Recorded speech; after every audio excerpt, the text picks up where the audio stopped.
Hello guys. Guys, nangahoy ako guys, oh. Ayan, kinahoy ko. Ito pa, oh.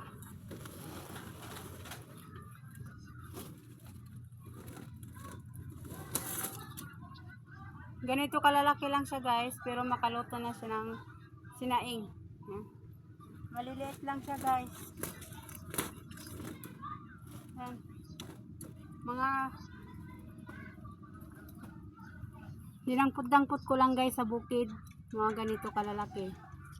Ngayon, ang gagawin ko, puputol-putulin ko to siya guys, oh.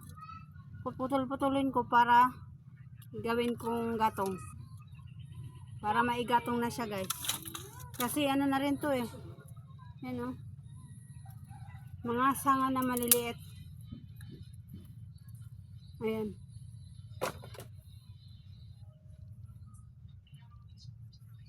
Hindi na tayo magputol ng sariwa kasi pinawisan ako guys. Grabe ang init dito. So, mga ganito guys. Pwede na siya magatong.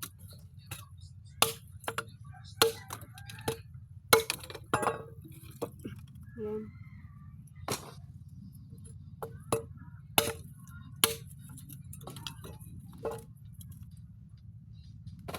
Sabi nila yung gatong ko daw walis ting-ting. Kasi yung laki niya parang daw walis ting-ting. Pero hindi to walis ting-ting guys.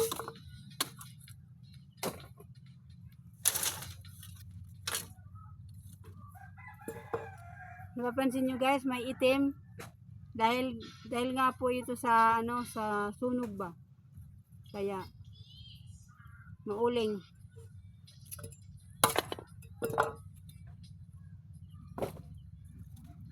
Ito yung mga kinakahoy ko.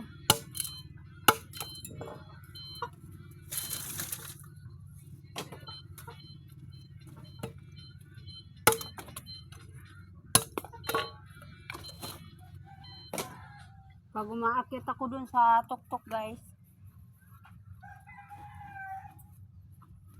sumasakit yung aking mga katuhuran. Kasi nga, mataas na siya talaga. Pero tinitiis ko lang para lang magkaroon ako ng gatong. Kasi mahal ang mga wala tayo gasol.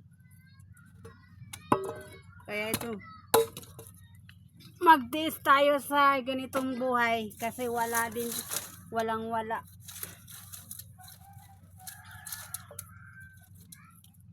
Ito guys, may sisingit.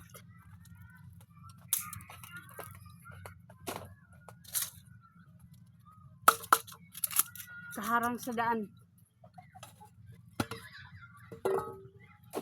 Ayan guys.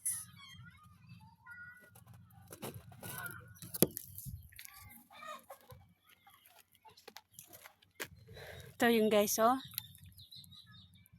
Ayan.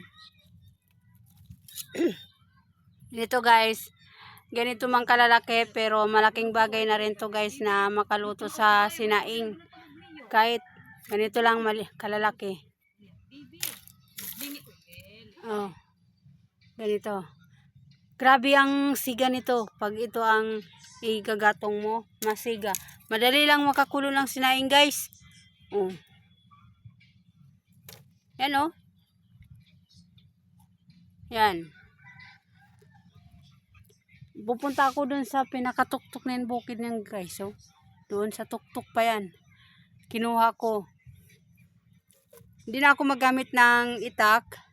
Binabali ko lang siya sa mga punuan. Ganito, oh. Kasi madali man lang din maputol.